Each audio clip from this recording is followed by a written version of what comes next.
Saudara-saudari yang terkasih dalam Kristus, setiap orang atau kita sendiri pasti pernah mengalami kelelahan, pasti pernah mengalami kebingungan dalam hidup ini, juga mengalami segala persoalan entah dalam keluarga, komunitas, pekerjaan yang membuat kita lelah, yang membuat kita tidak berdaya, atau juga meragukan masa depan. Saudara-saudari yang terkasih, dalam situasi-situasi seperti itu, kita membutuhkan kekuatan. Tentunya bukan kekuatan otot, bukan kekuatan semangat yang sesaat,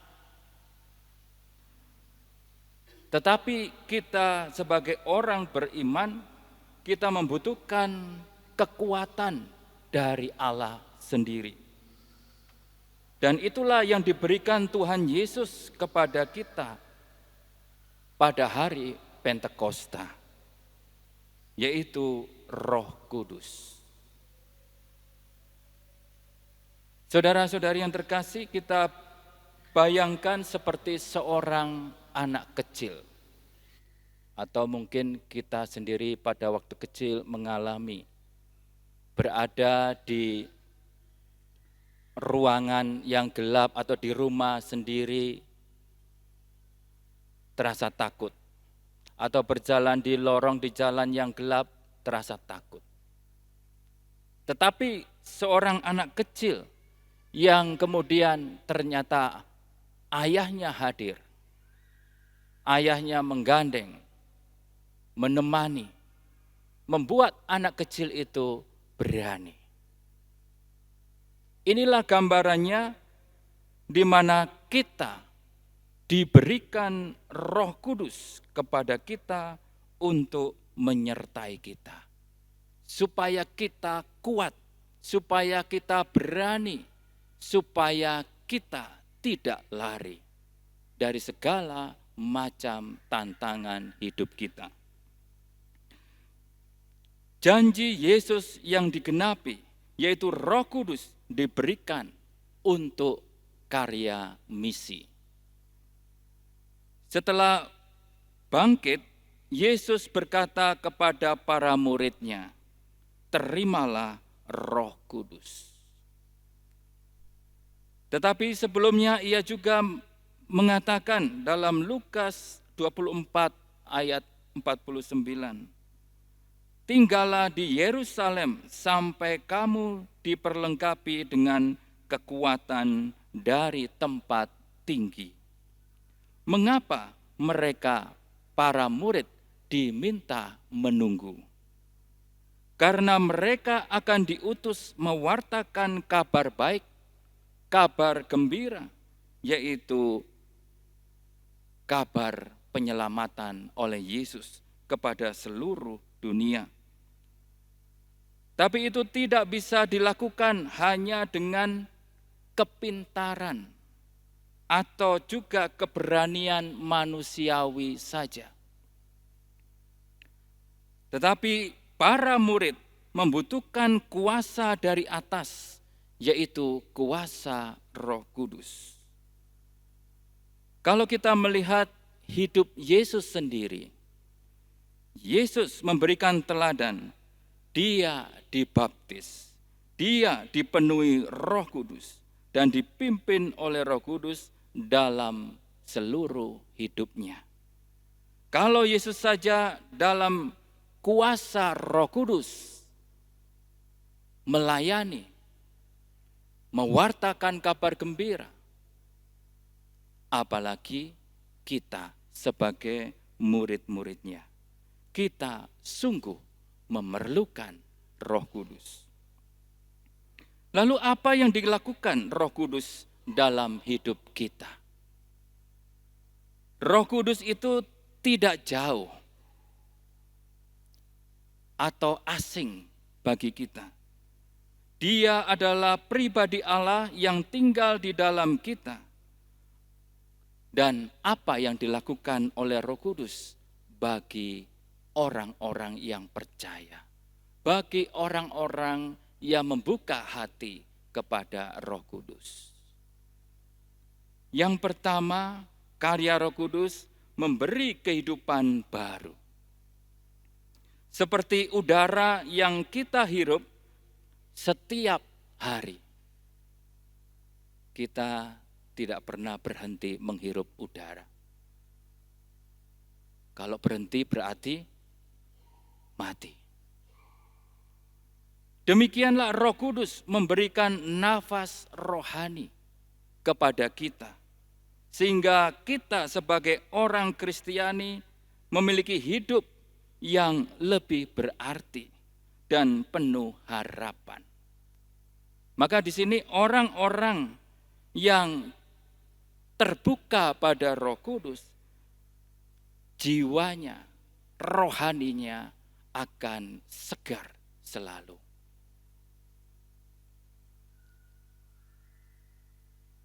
Ada sebuah contoh seorang yang dulunya dia penjudi dan juga narkoba, tetapi setelah sungguh membuka diri kepada Tuhan dan dia kemudian bertobat, dibaptis dan meninggalkan perbuatan-perbuatan dosanya itu. Lalu dia menjadi pewarta. Itu bukan karena dia hebat, bukan karena dia punya potensi yang baik, tetapi itu karena karya Roh Kudus mengubah hidupnya menjadi baru. Inilah karya Roh Kudus yang pertama. Karya yang kedua yaitu mengubah hati kita. Roh Kudus memenuhi kita dengan kasih Allah. Ingat, Roh Kudus adalah roh cinta Bapa dan Putra. Maka kalau Roh Kudus itu tinggal dalam diri kita, dia membawa kasih Allah kepada kita. Dan kita bisa mengampuni orang lain. Kalau Anda disakiti, lalu ikut retret penyembuhan batin, diminta untuk mengampuni, dan Anda berusaha untuk mengampuni, awalnya sulit, kemudian Anda berusaha dengan dibantu berdoa, lalu Anda dapat mengampuni, itu bukan karena Anda kuat, Anda hebat, bukan. Karena Roh Kudus bekerja dalam diri Anda. Ketika Anda dapat bersabar kepada pasangan Anda, kepada anak-anak Anda, kepada orang tua yang sudah lanjut, yang sudah lanjut tapi masih rewel juga. Nah, ini kan banyak keluhan-keluhan orang. Ya. Ketika Anda dapat bersabar, itu tandanya Roh Kudus bekerja dalam diri Anda. Ketika Anda dapat mengasihi dengan tulus, tidak ada udang di balik piring, ya, tidak ada maksud-maksud tersembunyi. Anda dengan tulus mengasihi siapapun atau keluarga Anda tanpa pamrih, itu tandanya Roh Kudus bekerja dalam diri Anda. Tetapi ketika Anda tidak dapat mengampuni, Anda membenci, itu tandanya roh siapa? Ya, bukan Roh Kudus. Itu adalah roh najis, roh kuda, ya. Bahkan mungkin ditambah kuda liar. Ya. Ketika kita tidak dapat bersabar, sudah dinasehatin, tidak mau sabar, tandanya kita tidak ikut Roh Kudus. Kita ikut ego kita bahkan mungkin ikut si iblis. Maka di sini saudara yang terkasih, ketika ada keutamaan-keutamaan dalam diri kita, kasih, sabar, rendah hati, dan sebagainya. Itu tandanya Roh Kudus mengubah kita, mengubah hati kita, memperbarui hati kita. Kemudian karya Roh Kudus yang berikutnya, membimbing dan menolong kita. Tadi dikatakan oleh Yesus bahwa seorang penolong lain akan diutus supaya ia menyertai kamu selama-lamanya. Inilah Roh Kudus. Ketika kita bingung atau lemah dalam perjalanan hidup ini, entah dalam perjalanan hidup bersama keluarga, dalam menjalani panggilan hidup sebagai religius, atau ya sebagai seorang jomblo sekalipun, ya dalam arti selibat ya secara pribadi untuk Allah. Ya. Apapun keadaan Anda, ketika Anda mengalami kelelahan, disinilah Roh Kudus menjadi guide Anda, guide rohani kita dalam segala kelelahan, dalam segala kebingungan kita. Roh Kudus menjadi tour guide rohani kita. Yang bagi Anda yang pernah tur ziarah, ya kan? Dalam peziarahan itu kan ada tour guide-nya, ada tour leader-nya. Ya, tour leader atau tour guide itu tidak hanya menunjukkan, oh Bapak Ibu ke sana ya, saya tunggu di sini, di hotel saja. Kan enggak? Dia menyertai, membimbing, menunjukkan. Ya, gambarannya seperti itu. Inilah Roh Kudus menjadi tour guide rohani kita. Supaya kita tidak bingung dan dapat berjalan dengan aman, dengan baik, dan sesuai dengan kehendak Tuhan. Misalnya seorang ibu yang ingin bercerai karena terjadi pertengkaran besar dengan suaminya. Tetapi ketika dia mencoba untuk berdoa, di situ dia dikuatkan untuk berdamai, untuk mengampuni, dan mengambil keputusan tetap setia. Dan inilah yang terjadi kalau Roh Kudus itu bekerja. Apapun sakitnya, entah sakitnya di sana, di sini, di situ, ya, di sana sini. Kalau Roh Kudus bekerja, sembuh, damai, sukacita. Inilah karya Roh Kudus. Kemudian Roh Kudus juga menguduskan kita.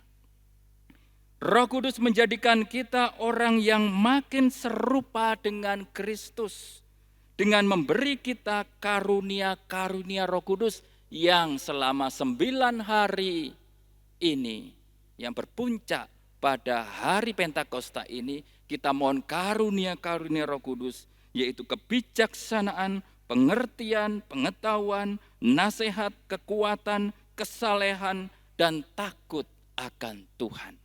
Inilah karunia-karunia yang berguna untuk kita menjadi seperti Kristus, menjadi pengikut Kristus yang dikehendaki oleh Kristus. Kemudian karya Roh Kudus berikutnya, yaitu menjadikan kita saksi Kristus. Roh Kudus ketika dicurahkan kepada para rasul pada hari Pentakosta, disitulah para rasul diutus menjadi saksi Kristus. Demikian juga kita. Kalau kita terbuka pada Roh Kudus, siap-siap untuk dibimbing, digerakkan, dan diutus oleh Roh Kudus. Jadi kalau Anda dari tadi pembukaan itu datanglah Roh Kudus, datanglah Roh Kudus, bahkan Anda yang ikut dari mulai kemarin, ya, ada mohon Roh Kudus. Pertanyaannya, siap enggak diutus? Siap tidak menjadi saksi Kristus? Loh, saya ini bertanya. Ya, Siap atau tidak? Siap. Jadi kalau kita minta Roh Kudus, jangan milih karya Roh Kudus yang mana. Ya, jadi jangan memilih, oh saya minta Roh Kudus hanya untuk kekuatan, tapi saya nggak mau diutus. Itu bukan kita hidup dalam kuasa Roh Kudus, tapi kita hidup menguasai Roh Kudus. Ya, kalau kita masih pilih-pilih karya Roh Kudus, bukan dikuasai, tapi kita menguasai Roh Kudus. Nah, ini salah kaprah. Ya. Karya Roh Kudus yang lain masih banyak. Kalau saya jelaskan menjadi 1 semester kuliah. Ya. Tapi saudara-saudari yang terkasih, kita perlu mengalami Roh Kudus hari ini. Karena hari ini adalah hari Pentakosta. Pertanyaan kita bukan apa Roh Kudus itu. Siapa Roh Kudus itu? Apa saja yang dikerjakannya. Tetapi yang lebih penting, apakah saya sudah mengalami Roh Kudus dalam hidup saya? Seperti tadi yang saya katakan karya Roh Kudus itu. Apakah kita sudah mengalami karya Roh Kudus itu dalam hidup kita? Kita jangan berpikir bahwa Roh Kudus itu untuk orang-orang tertentu saja yang hebat melayani, yang mewartakan Injil seperti para pewarta, seperti para imam, para biarawan, biarawati, atau orang-orang kudus. Tidak, saudara. Roh Kudus untuk kita semua. Bagi siapapun yang membuka diri. Bahkan ini adalah bagi setiap orang yang dibaptis, apalagi diteguhkan dengan krisma, itu karya Roh Kudus sungguh ya nyata dan harus membimbing umat beriman. Maka pada Pentakosta ini ajakan gereja kepada kita, berdoalah dan mintalah dengan iman. Yesus sendiri bersabda dalam Lukas 11 ayat 13, jika kamu yang jahat tahu memberi yang baik kepada anak-anakmu, apalagi Bapamu yang di surga, ia akan memberikan Roh Kudus kepada mereka yang meminta kepadanya. Saudara-saudari yang terkasih, kalau kita meminta, kita akan menerima itu. Maka marilah hari ini kita berdoa agar Roh Kudus memenuhi hati kita, memenuhi seluruh hidup kita. Kita minta kekuatan untuk hidup sebagai murid-murid Kristus yang sesungguhnya, sebagai anak-anak Tuhan. Dan kita minta supaya dalam hidup kita, segala pikiran kita, perkataan kita, perbuatan kita menghasilkan buah-buah roh. Seperti dikatakan dalam Galatia 5 ayat 22 sampai 23. Yaitu kasih, sukacita, damai, kesabaran, kebaikan, kemurahan hati, kesetiaan, kelemah lembutan, penguasaan diri. Inilah yang kita mohon supaya dihasilkan atau ada dalam kehidupan kita buah-buah roh ini. Dan kita diundang memiliki hidup orang Kristiani yang menyala oleh Roh Kudus.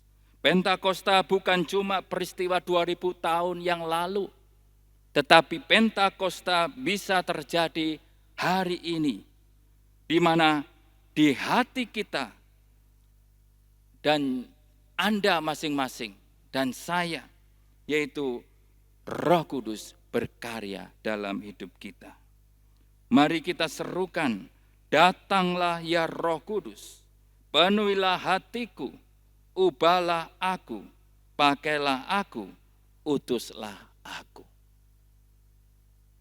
Kita ulangi doa singkat ini bersama-sama, saya akan ucapkan perlahan-lahan, Anda ikuti. Datanglah ya Roh Kudus. Datanglah ya Roh Kudus. Penuhilah hatiku. Penuhilah hatiku. Ubahlah aku. Ubahlah aku. Pakailah aku. Pakailah aku. Utuslah aku. Utuslah aku. Amin. Amin.